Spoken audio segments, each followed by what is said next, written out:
Thanks, everyone. Welcome to our fourth quarter development update from the PKP Dev Leads group. My name is Alec Smecher, and I've got a number of folks here in support. I'm the Dev Lead of Infrastructure and also an Associate Director of PKP, but we also have Vitaly on Workflow Lead, we have Yarda on UI Lead, Magnus is our Project Manager, Bojana on Distribution and Metadata, Devika on Design, Eric Hansen on API, Bo Greer on QA, and of course, the rest of the dev team on various other areas of expertise in software development. So today, Devika and I will be the talking heads, but there's a whole team behind us, and they're working extremely hard on completing the 3.5 release in particular. So all credit goes to the whole team on the things we're about to talk about. So I'd like to begin with a quick roadmap update. This is more or less very similar to what I presented on last time, a few months back. But I'd like to just give a quick summary of where we are on 3.3, 3.4, and 3.5, and what's coming next for 3.6. The OJS, OMP, and OPS 3.3.0 releases are our current LTS or long-term support releases. And essentially, we keep putting these out there as we need to whenever there's either an issue that needs to be resolved, particularly a security issue, or when there's sufficient updates that we feel like it's worth wrapping up a new build.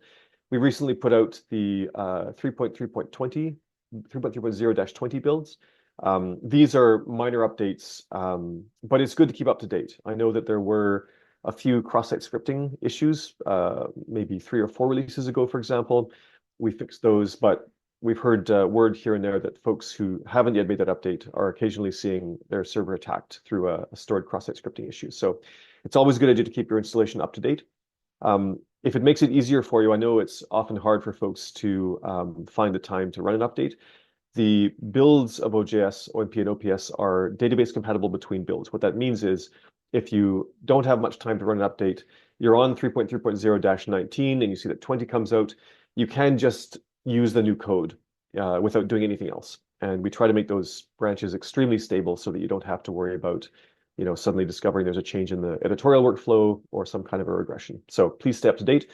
On the 3.3.0 LTS timeline, we do get questions about this. And we recently realized it's because we had an out-of-date end-of-life date on the OJS download page for 3.3.0. We'd originally announced back when we started doing the LTS releases that these would expire on January 1st, 2025. That's real soon. We plan to maintain the LTS branch, the current 3.3.0 LTS branch, for at least 1 year after the next one is designated LTS. So 3.5.0 is not out yet. It'll be out in the first quarter next year. So we'll continue to maintain that 3.3.0 LTS for at least 1 year after that, in order to give everyone a good solid window of time to be able to update. So if you're running 3.3.0 LTS, it'll be maintained and current until at least the first quarter of 2026. So no need to worry or rush that.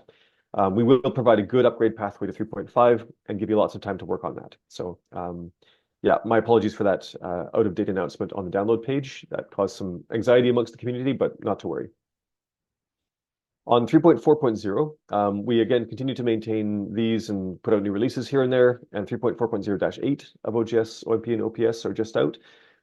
These ones are, again, minor bug fixes, but we are also updating the translations on these releases, and I've seen there's major additions to Marathi and Thai, major updates to German, Japanese, Catalan, German gets 2 mentions, Finnish, Italian, Norwegian, Dutch, and Slovenian, and more. Thanks to our community of translators for all the work that they do. And if you are using one of those releases and one of those languages, then of course updating will get you the newest locale data. On 3.5.0, this is the one that we're working very hard to complete at the moment. We had talked about a fourth quarter 2024 release. Obviously, we're at the end of that process now, so we're not going to make that deadline for the 3.5.0 initial release. We're now moving our estimated release time to the first quarter of next year. And that means that the first and second release candidates will be out in January 2025. That's coming very soon.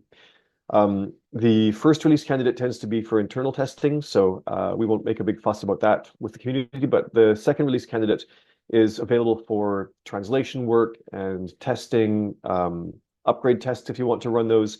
And we often work with the community to provide coverage on the variety of different servers that folks run on. So We collaborate closely with Cielo, for example, on this to make sure that they're quite large and very data set, performs well on upgrades, and other folks who want to work with us can perform that testing as well. So when we reach that second release candidate, we'll put up some announcements on the PKP website and elsewhere. And then if folks want to participate in testing, then they're welcome to work with us on that. Another process that starts is the translation work, and that'll happen through our usual translation website. Essentially, we want to provide as much time as possible for translators to work on that initial release so that when we put out the 3.5.0 initial build, it's available in at least the major languages that we consider kind of most crucial for our community. That's traditionally been German, French, Portuguese, primarily Brazilian, Spanish, if I didn't mention it already, maybe one or two others. And then the initial release is scheduled for the late Q1. Now, the initial release of 3.5.0 will not be flagged LTS right from the start. What we want to do is let that receive some uptake, mature a little bit, get maybe some translation completions, and then at the point at which we're confident that it's going to not cause kind of folks to encounter the same one or two bugs consistently when they do their upgrades, for example, then we add the LTS designation. And that's our official flag that the 3.3.0 users should start to plan their upgrades from 3.3 to 3.5. So Q1 3.5 comes out. Sometime shortly afterwards, after probably a couple of builds, the LTS designation gets added, and that's your flag if you're using the current LTS release to start upgrading to the new one. There are major features in version 3.5. I won't go through them in detail, but just to say that the submission lists are majorly different. The workflow UI is quite different. If you're used to clicking around between pages and having to wait for reloads and navigating back and forth between submissions and the submission lists, all that will change, and you'll see a little bit of a demonstration of that later on, just implicitly. But if you want to see the full list of features for 3.5, then it's in the roadmap at the URL that's listed there. Okay, let's talk about OGS, OMP, and OPS. OGS, OMP, OPS 3.6.0. It is already under development. Even though we're finishing the 3.5 release, we have a portion of the team working on completing that, and we have a portion of the team working forward on things for 3.6. And if you saw our last quarterly update, we talked a lot about the OSS ORE project. This is a major European Commission project to move their current Open Research Europe platform from its existing platform onto OGS. And that means that we're able to really accelerate developments on major features that we've frequently been requested from the community and wanted to work on ourselves, but just haven't had quite the resourcing and the single model to approach. That's things like continuous publication and open reviews and open workflow. Typesetting is huge, and we have a presentation coming up a little bit later on in this meeting about that presentation work in its kind of rough form. All that work is already underway, and once we're able to wrap up the 3.5 release, we'll channel the rest of the team's energies into 3.6, and you'll see things move quite quickly there. But a few things under development already for 3.6 are author recommendations of reviewers during submission. That's essentially ready. Managers customizing review recommendations, that's under development. There's the adoption of the NISO journal article versioning draft standard as that matures towards a final release of the standard. Essentially, that's reflecting that numerous platforms, including OGS, have tools to be able to publish revisions of documents, but there's not a standard terminology or a standard numbering system for that. So NISO, as they often do, stepped in and defined an approach for this using a working group that's a collection of folks from different platforms, including from PKP and good friends of ours. And we'll be able to now adopt an approach to versioning that's a standardized approach that's now going to hopefully be machine readable and comparable across different platforms. And much, much more is coming as well.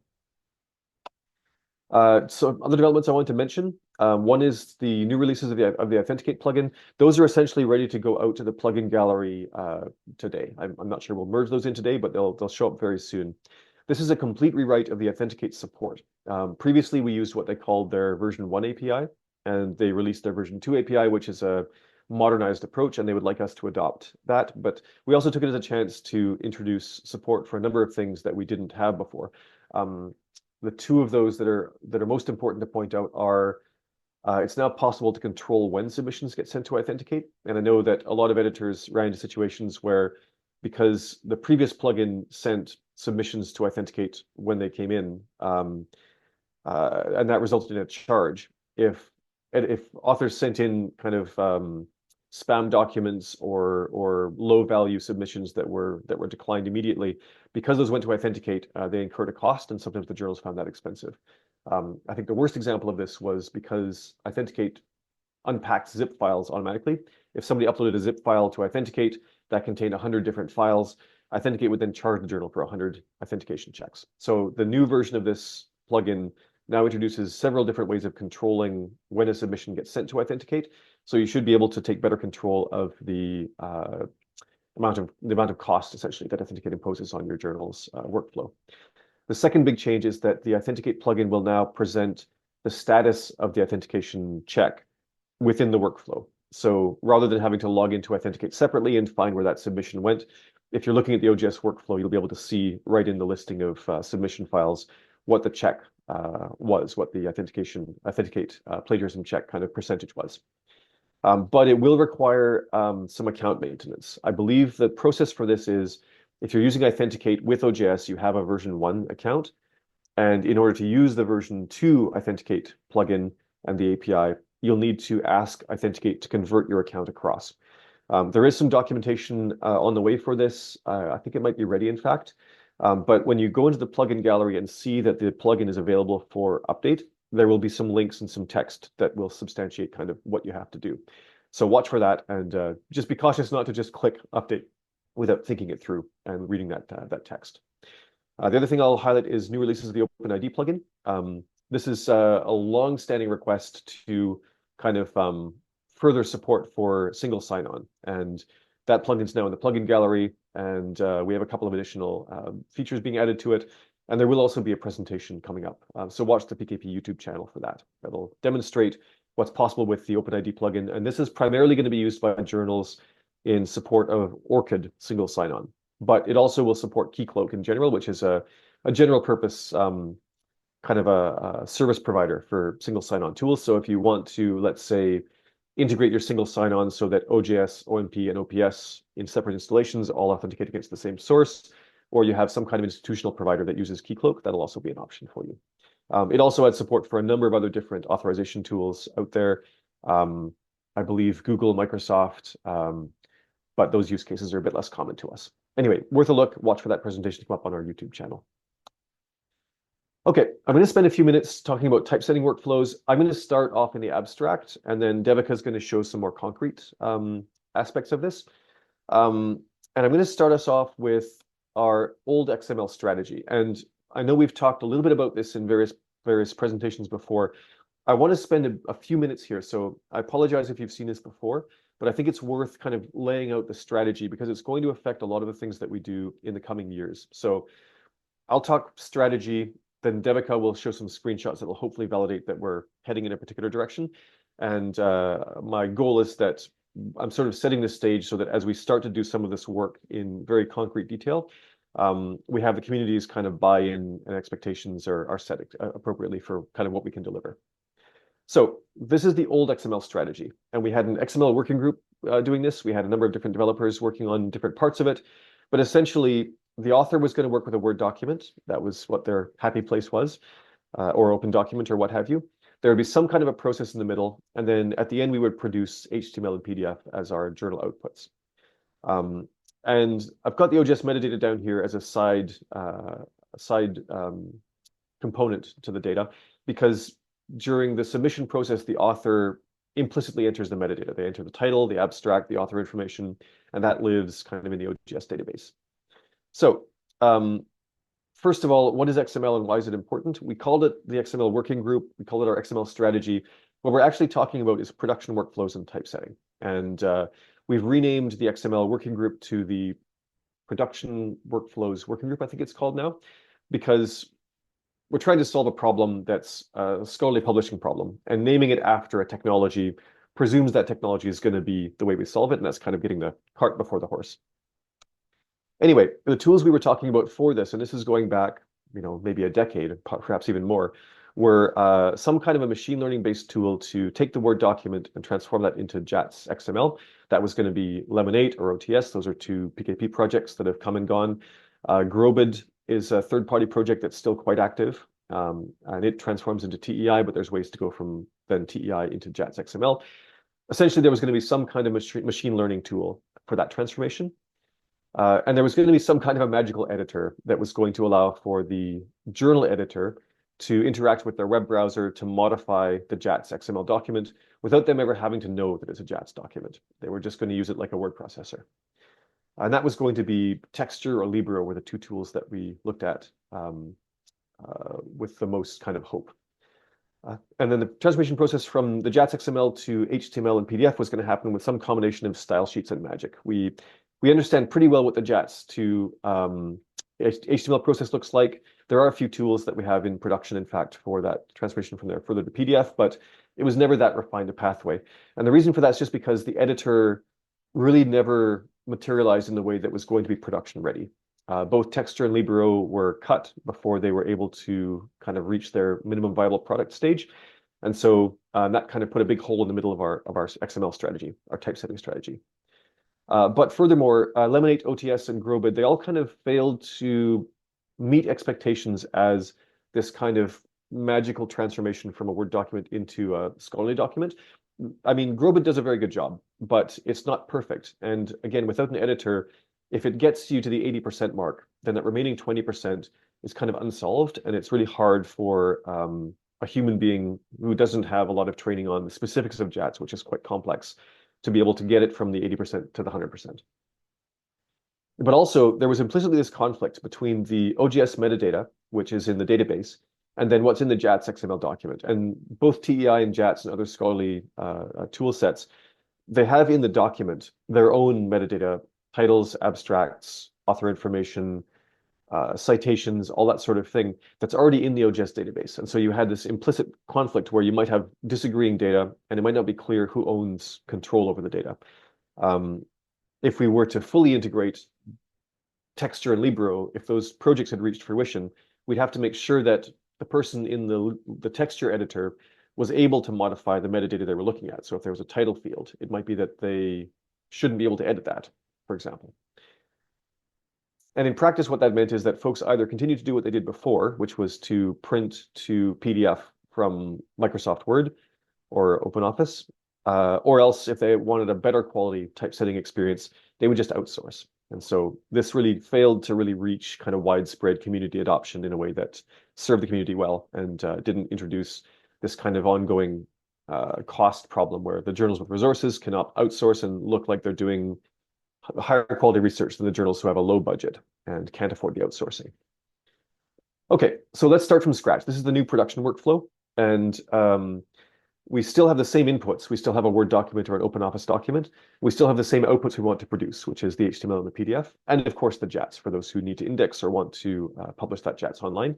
But this internal combination here of the JATS XML and the magical editor just did not work as a strategy. So we went back to the drawing board and tried to figure out how we could approach this differently. The first change we made is to, instead of talking about a full JATS document in all of its complexity, we want to talk about HTML as our body text. And that's a much more kind of commodity kind of language to speak with editors. And because it's the body text only, it's a lot less specialized for scholarly publishing. If we carve off the titles, abstracts, references, author information, ORCIDs, affiliations, all those things, and we just talk about the body text, that's a much smaller scope to consider working with an editor. And because we're now working with HTML, we have the whole world of commodity HTML editors available to us for consideration. We still have the OGS metadata kind of living off to the side here. But now, because there's no conflict between the editor and the database over who owns the metadata, we simply have to combine the body text from the HTML editor with the OGS metadata, which is already in the database, to produce the JATS document. For those who do have a typesetting workflow that uses the JATS as the intermediary format, you can still use that to produce your HTML and your PDF if you want to, but that's a much more specialized workflow than producing HTML and PDF from a generic kind of web page from HTML, for example. So both of these production workflows to produce your output documents are both viable. But this one here, I would imagine is going to be attractive to most of our community where they don't have a JATS specialized pipeline, and they may find that prohibitively complicated to work with. So let's put some technologies on this set of boxes. the transformation process from the Word document into the OGS metadata, again, most of the journals using OGS, well, all of them in fact, are doing this manually, maybe without even realizing it. When the author goes through making a submission, they enter the title, that's metadata, they upload the file, they enter the author information, et cetera, et cetera. And so that manual process is well understood by authors, and it's not at all prohibitive. But I will say there is an opportunity for us to use Grobid to perform that transformation. And I'll give a quick demonstration a little bit later of what that could look like. But the important part here is it's done once during the submission process. And then from that point on, the metadata lives in the OGS database, and it's kind of curated and improved by the editor as part of the natural exploration of the workflow. For the transformation of the body text from a source Word document into the JATS-friendly HTML, that process can happen in a number of different ways: Uniserver, Pandoc, Grobid, copy-paste. And that's done perhaps on every upload. So let's say that the author uploads several revisions. We may want to perform that transformation several times. I'll point out here that this is a mix of different tools that would be hard for our entire community to host on their own installation. We want to keep OGS very low barrier. And right now, OGS requires a web server, PHP, and that's pretty much it. If we start introducing requirements for Uniserver, which is headless LibreOffice essentially, or Pandoc or Grobid, we're going to lose folks. And so we always want to provide a good, easy fallback to be able to perform the transformations that doesn't require an exotic web hosting environment. So in this case, copy-paste could be the way you might start with this. That would require no additional tools. For the editor, because we're now talking about a commodity editor that's just working on the body text, a lot of options become open to us. And these fall into a couple different categories. Those are commodity web-based editors like TinyMCE and CKEditor and TipTap, or they're scholarly informed editors that work with documents that we tend to work with. And those are OSAPS, which is the SciFlow toolset, FidusWriter, Wax, just to give some examples. And I'm going to give credit to this section of the presentation to Parth Saran, who's been doing a lot of investigation of the different editors and the ways they might integrate with OGS and kind of what the workflows might look like as a result. They'll have a lot more to say about this as we kind of pin down the details of what technologies we're using. For the transformation from the JATS, from the HTML into HTML and PDF, there's a lot of different tools here. And this is probably the area of the transformations here that's most kind of swappable, because in every case, we're taking in HTML and some style sheets, and we're producing HTML and PDF. And that's a very kind of commodity tool set where we'd imagine that there's going to be a built-in tool set for OJS, and that's going to require a very low barrier server-side tool set built into PHP, in fact, using probably MPDF. But for those who want a more sophisticated typesetting tool set, they'll be able to use kind of richer tools like VideoStyle, WheezyPrint, Page.js. Some of these are actually run as services, so you might be able to integrate with a third-party service offering that just provides the hosting service for those tools and doesn't require you to figure out a way to host them yourselves. But again, lots of options there because we're no longer doing a JATS-centric pipeline, which is restricting us to just scholarly tools. For producing the JATS document out of the combination of the OGS metadata and the JATS-friendly HTML body text, that's going to use the existing JATS template plugin, which has already been in production for a number of different groups, including Coalition Publica. And that just generates a basic JATS document, including the OGS metadata, but does not include the body text. To now extend that to include the body text, we just have to use this HTML mapping and glue it into the JATS document using a simple mapping. And the key to there being no magic here is just that we choose our JATS-friendly HTML dialect in a way that makes it easy to map into JATS. And then finally, for those who want to use a JATS-centric workflow, there are existing tools out there to generate your HTML and PDF from that.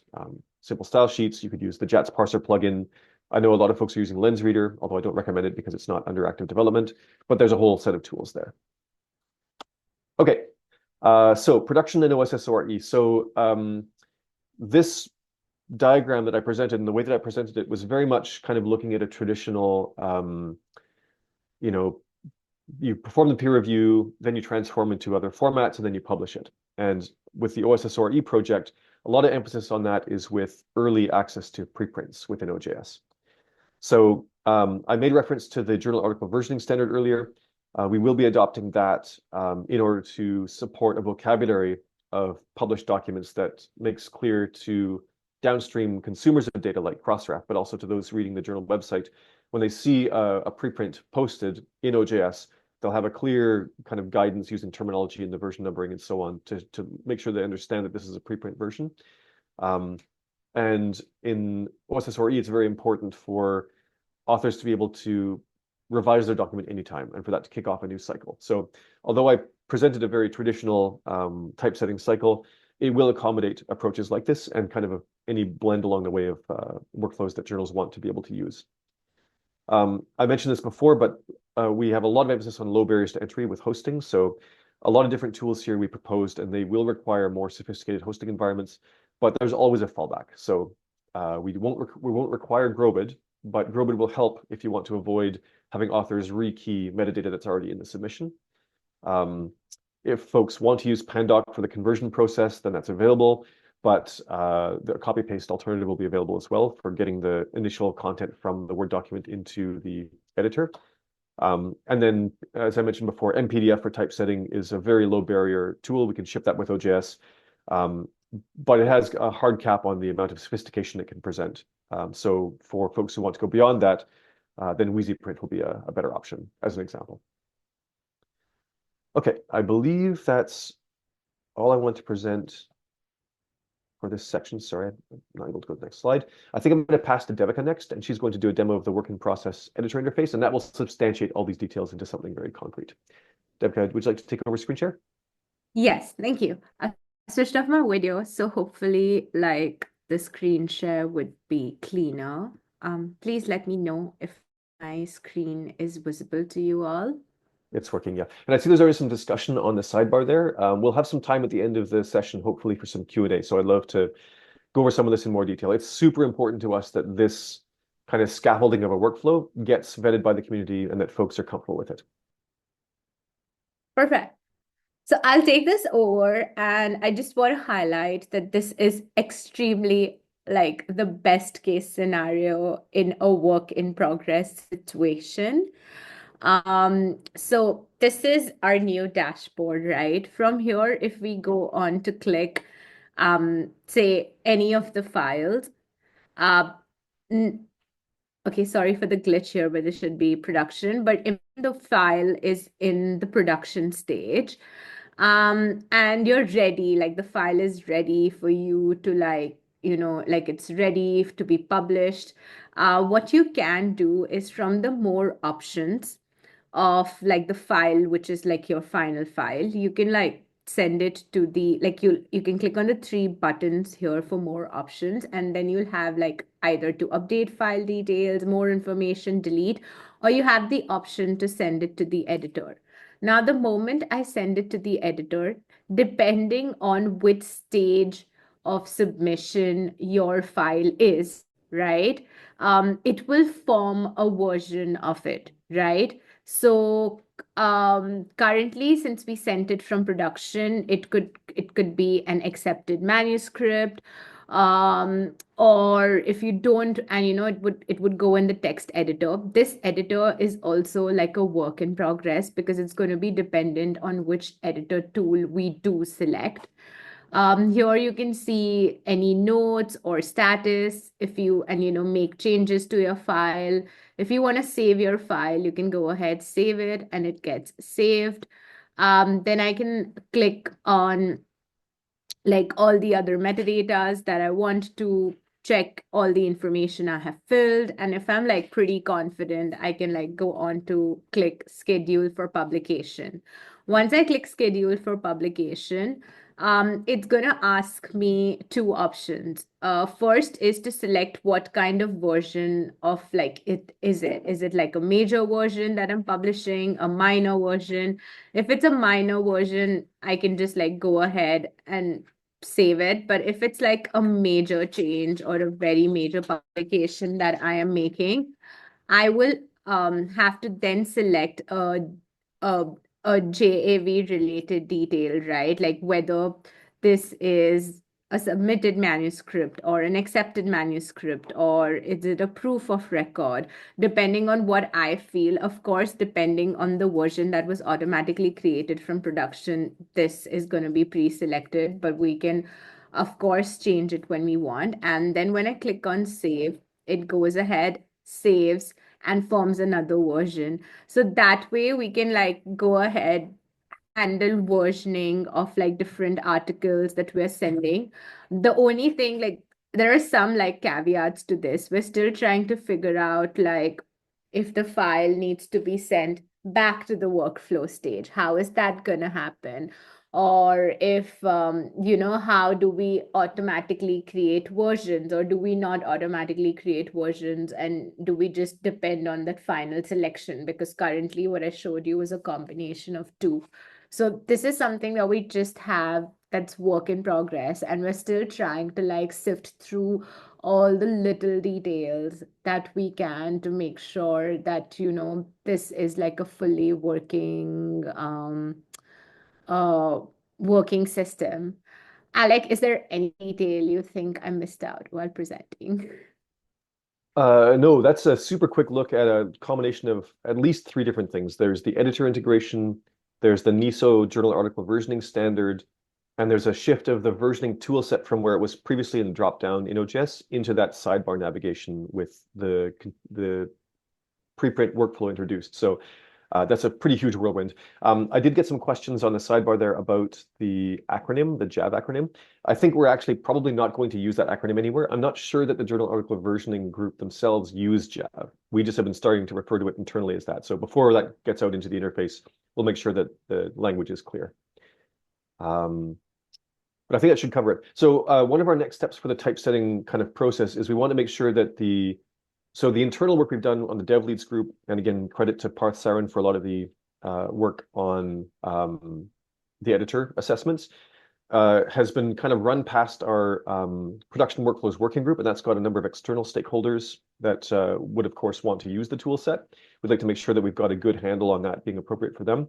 Then we want to make sure we communicate outwards. So it's scheduled. I don't have, maybe somebody can share if they've got the schedule for this, but there is going to be a presentation and an article coming out fairly soon. So keep an eye on the PKP webpage for that.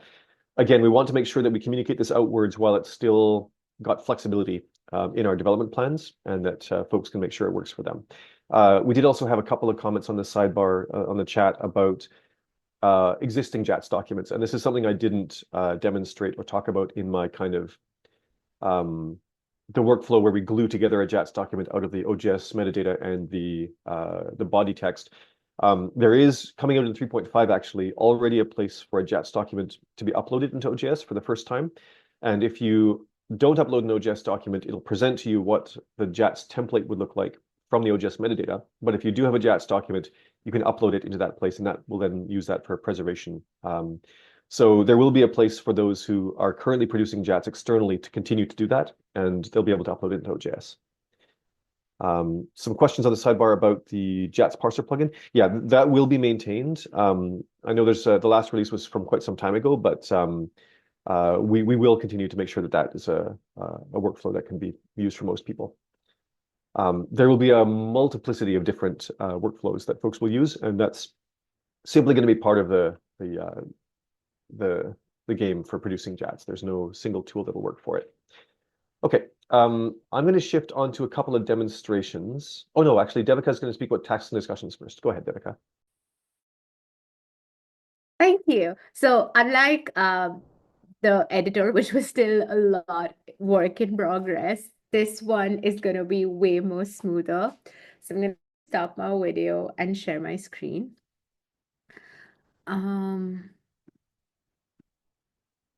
Okay, so currently this is how the OJS dashboard looks like, right?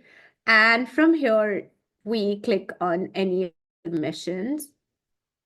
Sorry, this is my problem, like it is super slow. But you see this component of pre-review discussions where like we can click on add discussions, and like the participants predefined, like we can select like a message, have a subject, type a message, and like click on OK, and the message gets saved. So we are currently working to like upgrade this. And showing you the new design right now. So as you see, like this would create like a discussion, but now we're taking this to another level. So this component of pre-review discussions that you see will now be replaced by this component, which would basically allow you to start any discussions or assign any tasks or create any personal task list if you want to. Before I go on to demonstrate this, a shout out to every single user who really helped us in the usability test to like bring this together.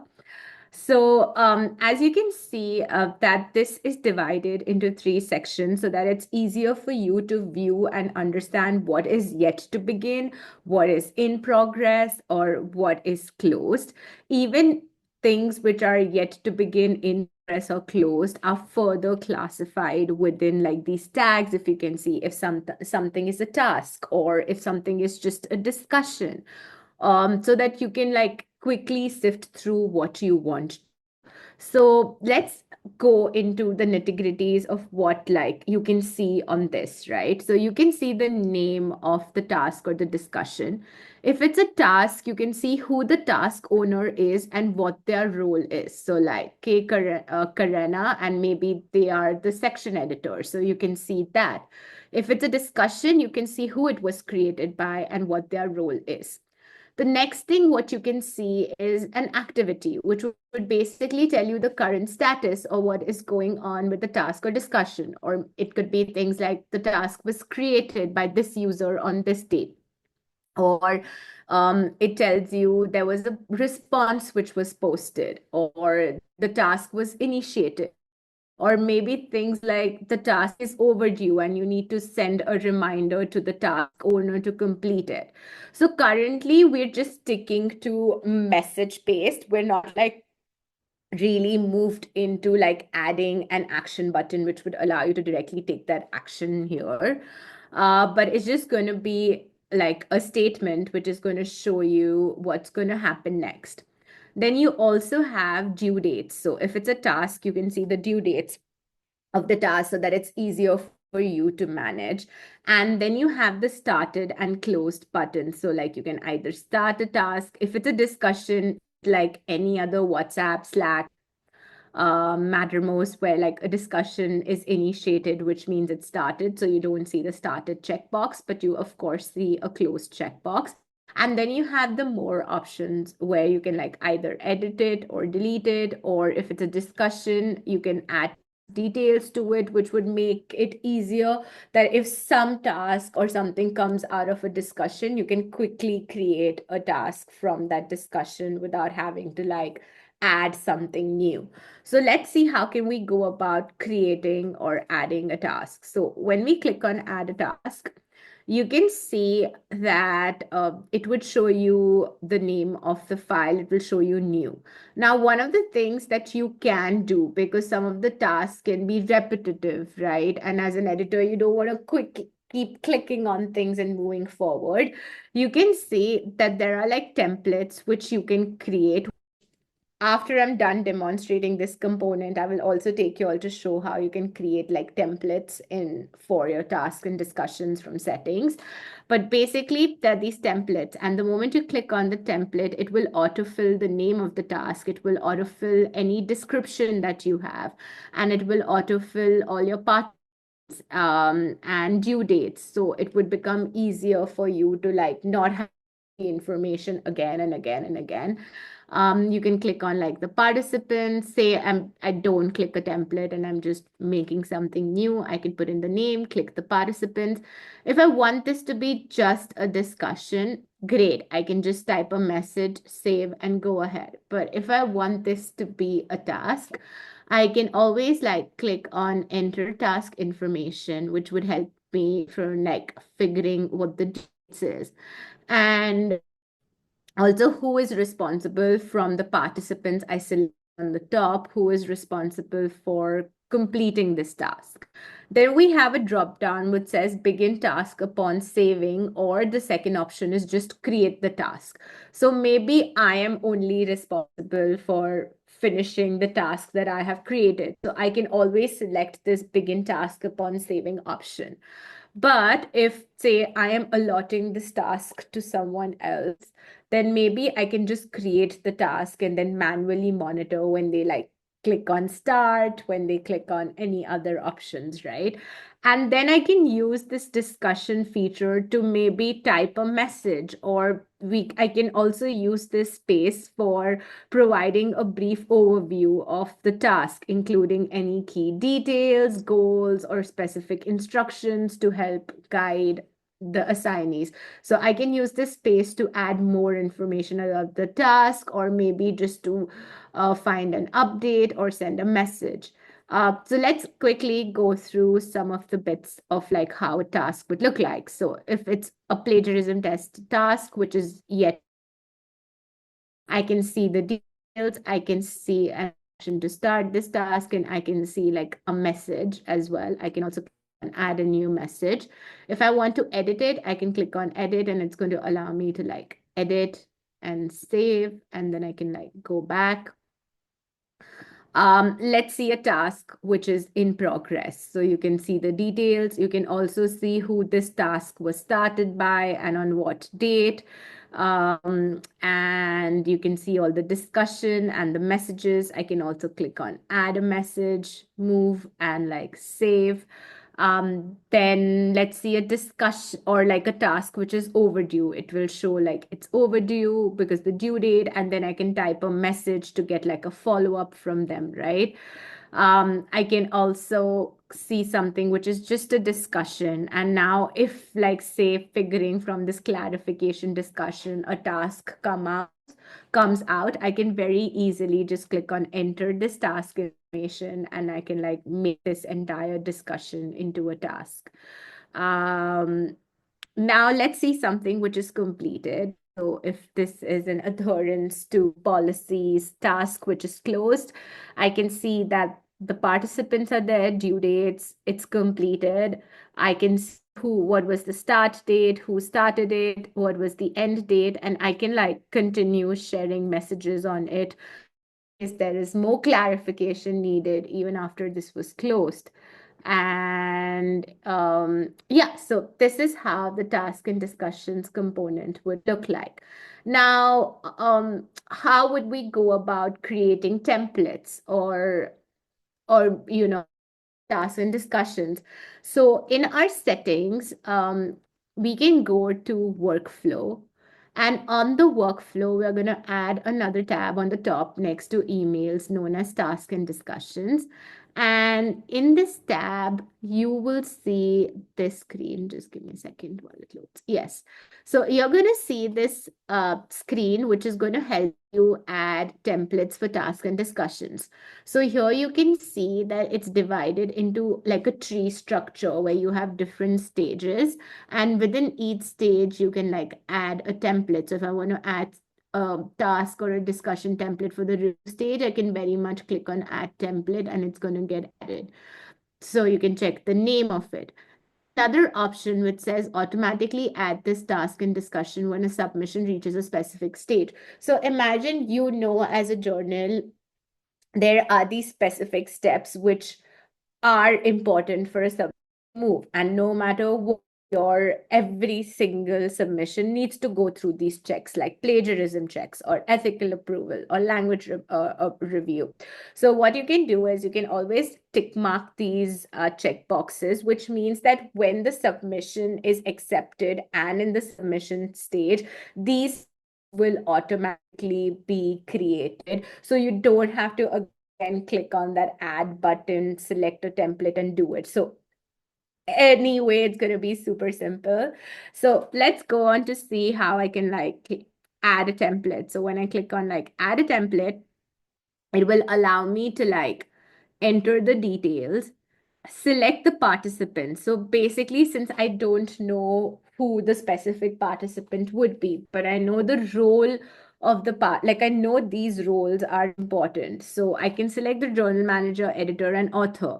And then when the submission reaches and this task and this template is used, whichever participants are in those roles automatically get assigned to the task or the discussion.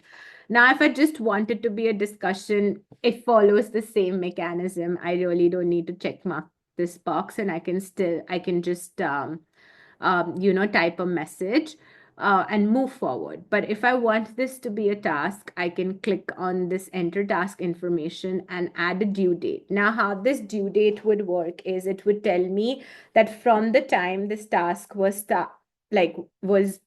created or was added, 2 weeks from now or a month from now, is from that date is what you would be needed to like complete. So it's not going to be a specific date, but like the timeline's going to be like in weeks or months or specific durations. And of course, you have discussions wherein if there are any email templates you have created, you can anyway like use the email template to add the information. So you don't even have to type the message again and again, even when you're creating that task. And then, of course, you have the checkbox here as well for automatically adding this task. And I can click on save. And as you can see, the task gets added. And that's how this whole task and discussion workflow is going to be for 3.6. So yeah, here's the end for my demo. Thank you. Over to you, Alec. Perfect. Yeah, thanks, Devika. Let me just get my screen share restarted. I'm going to run a couple of quick live demonstrations, sharing my entire desktop and using email, which is a combination of things no one should ever do. So hopefully this holds together well enough to work. So I'll assume that's working. If not, Devika, please jump in and interrupt me. Okay, so I want to demonstrate a couple of things that kind of come from this Dev Hackfest session we've been running. And this is credit to Eric Hansen, who had the idea and started hosting these. Essentially, it's a chance for the development team to work on things that they've wanted to tinker with, but never had the kind of the chance to do. So we meet once a month and we kind of tinker with some ideas that we think are promising. The first one of these is receiving workflow emails. And I'm just going to demonstrate what this means to give you a sense. Essentially, if I go into the workflow for a submission, and let's just pick one of these at random. Sure.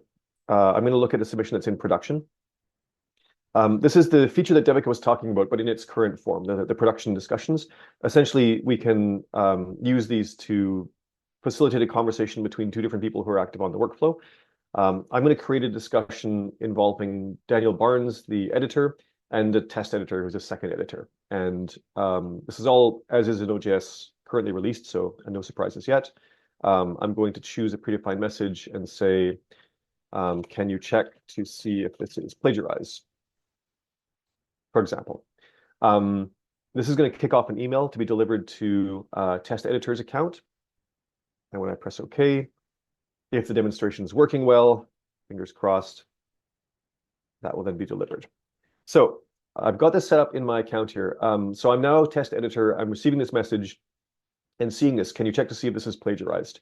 What I'm supposed to do as kind of member of the journal workflow is click on this link here, and that's going to take me back into the workflow somewhere like this. And I'm going to add a message to say yes or no, for example. But what often happens is that they won't do that at all. I'm just going to go in here and I delete that message? I think so. Let's pretend that the editor does instead what they frequently do, which is that they just respond to the email.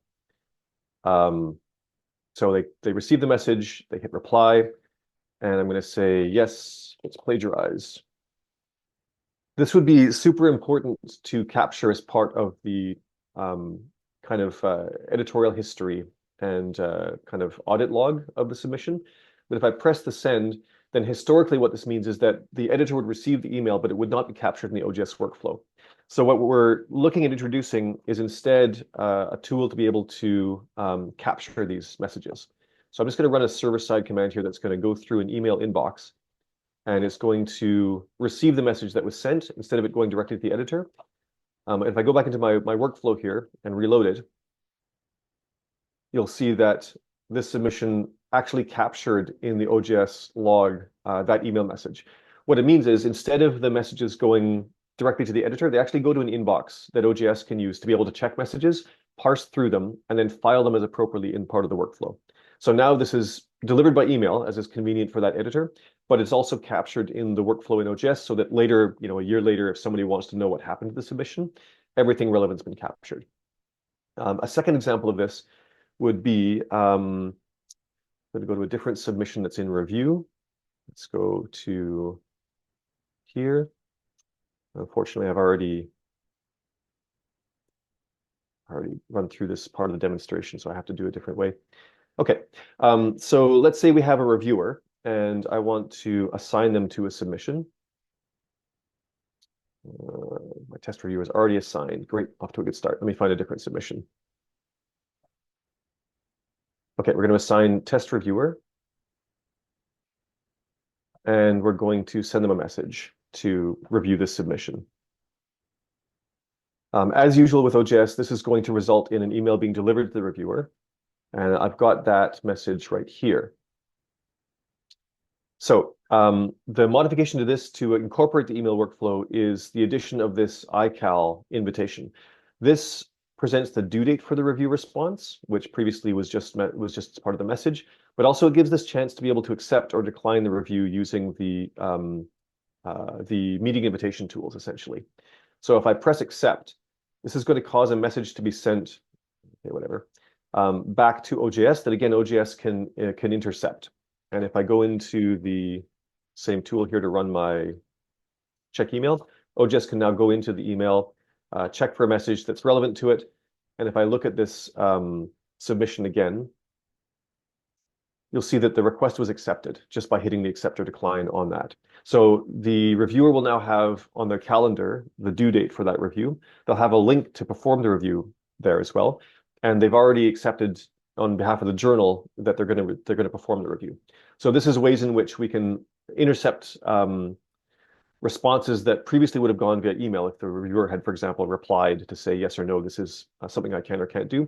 And we were kind of trying to knit the email tool set into the OJS workflow so that OJS continues to have a complete view of what's happening with the submissions, but it lets the users, especially external users, interact with OJS in a way that's most natural to them through emails, for example. There's still some policies to be worked on that one. And of course, we haven't scheduled it for a particular release, but I think it's a promising approach that we could start to ship. And in this case, all it means is that OJS needs to have an inbox that it can use. So I think everything's been consumed from here, so you won't see, but it just means there has to be an inbox that OJS can get access to and that then the users can interact with, which is not a hard thing to set up on a cPanel account. Okay, the next demo I want to show is a demonstration of extracting metadata with Grobid.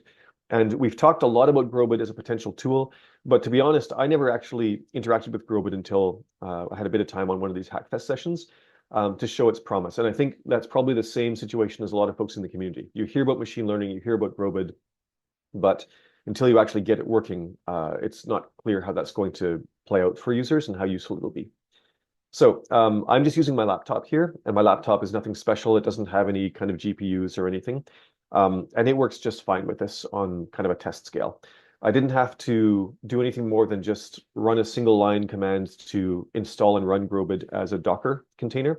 There's no need to generate your own model from your own submission set or anything like that, although that, of course, is part of the promise of machine learning is that you can do that if you want. Long story short, it does require a hosting environment that can run a Docker container or equivalent, but it doesn't require you to have any specialized knowledge. So I'm going to go into a different demonstration here. And I'm going to log in as an author, and I'm going to start a new submission. And this is very proof of concept, but you'll see the promise, I think. So I'm going to call this Grobid Live Demo. We've already hit a bit of a challenge here because we're entering the title, and the title is one of the things you can extract from the submission, but not a big deal to enter the title. I think authors will expect that. We'll go through our usual submission process. And then at some point here, now we're going to have to swap the first two submission pages because, again, we're entering metadata here, and we want to do this from Grobid. But you can imagine if the details and upload file steps were reversed, this would make more sense. Now we're into uploading files, and the next step you'll see is contributors. So right now the contributor list will contain just my current user because we always populate one user from the current kind of author. But I'm going to upload a file now. Let's do I've got a submission here in PDF form. This is now going to go into Grobid, and Grobid is now doing its transformation as we speak, and now it's finished. What that did was, I'm going to have to reload here. Again, this is a proof of concept. That had Grobid take and detect the submission contents and pre-populate the contributor list using its machine learning tools. And you'll see here we have our current user. This came from my current account I'm logged in as. But these two names here and departments and everything were generated from the submission metadata using the machine learning tool set. So you'll see here we were able to get a first name, last name, an affiliation. This may not be correct, but the nice thing about this is that this is going to be walked past the author anyway as part of a curation process. So they'll be able to correct this as they want to. But you can imagine some of the areas where AI and machine learning show a lot of promise is in classification. So especially if your keywords, for example, you don't tend to get good quality submission keywords from authors. If that's pre-filled using a machine learning tool that analyzes the body text of the submission, then that's quite promising. So just to show what's possible here, these were detected. That document's not structured anyway in particular, so it knew that these were the authors by applying machine learning to the body text, basically. Just to show you what that plugin looks like, essentially there's a very short bit of scaffolding here to send the submission off to Grobid using its API when the submission is first uploaded. And then it sends back a TEI document. And this is the code right here that looks for the author information in the resulting TEI document, takes the given name, the family name, and the affiliation, and glues it into OJS from that. So as you can see, there's essentially one line here of code per piece of metadata that the submission has. So growing this out to support the full richness of the OJS metadata using the TEI source from Grobid as a metadata source is quite a minimal amount of work. So for those who can run Grobid and are interested in this, I think it's a good option. Just to make a couple of key points here, when our XML strategy included Lemonade and OTS, we had to be able to deliver it in a sufficiently high quality that it was hard to achieve. But using this kind of an approach where we underpromise and overdeliver, we start by giving the author helpful suggestions, and then we walk them past what the results are to have them confirm it. That feels to the author like a helpful kind of step, as opposed to trying to generate the full XML document from scratch, where it's a lot more kind of painful to correct at that point. So by decreasing the barriers to entry and using Grobid for what it's good for, and then having the author walk past and correct things, that feels more helpful than having to promise like we're going to be able to deliver everything. So watch for more on that as well. And this is likely to continue to be a plugin like we've got here. This is a open repository, so anybody who's curious about this can explore it and tinker with it. And as I say, it's very early, so it shouldn't be used in production. It does still have some UI quirks and so on. The last thing I want to say, we're coming up on the hour. This is a borrowed slide from last time with the same promise of presentations. We will have presentations on our YouTube channel on OpenID and single sign-on, and also Metabase and report generation. And I apologize for us being too busy to get to those in the last quarter. They are coming up soon, and I do encourage everyone to take a look at them. In particular, the Metabase and report generation, I'd love to get some community feedback on what a good kind of stats dashboard for editors would look like for journals. So we'd love to work with you on that if you're interested. Metabase is a good open source tool for business intelligence, and I'd love to see its adoption and its integration with OJS kind of mature. So watch for that as well. We have a couple minutes for Q&A, maybe just a minute. So I will stop my screen share. I believe there's some things in the chat. Devika, have you been watching the chat? Yes, but I think most of the discussions are about the XML workflow and maybe having to create like maybe a meetup where everyone can like discuss the different workflows was one of the suggestions given on the chat. Yeah, sounds good. We will certainly be communicating outwards from the Typesetting Workflows working group, Production Workflows working group, with some of these details in kind of hard and fast written form. And we'd love to get feedback on it. So watch for that. If anybody would like to focus on a particular part of this on the discussion forum, the support forum, that's a really great place to have some conversation as well. So we really want to make sure we survey folks. If you've got any concerns, yeah, please raise them with us. There's a question, does the metadata extractor also extract from docx? Yes. So I gave a PDF example because Grobid takes in PDF as its source format. So if you wanted to work, of course, authors aren't going to submit PDFs very commonly. If you want to work from a Word document, we'd need to chain in Uno server or something else to transform from whatever format it's in into a PDF in order for Grobid to ingest it. I don't think Grobid takes in anything else for import format, but I could be wrong. But that tool chain to glue that together to take in a PDF would be part of what we would have to deliver. So yes, it won't natively take in a docx, but it will. You can convert to PDF from docx.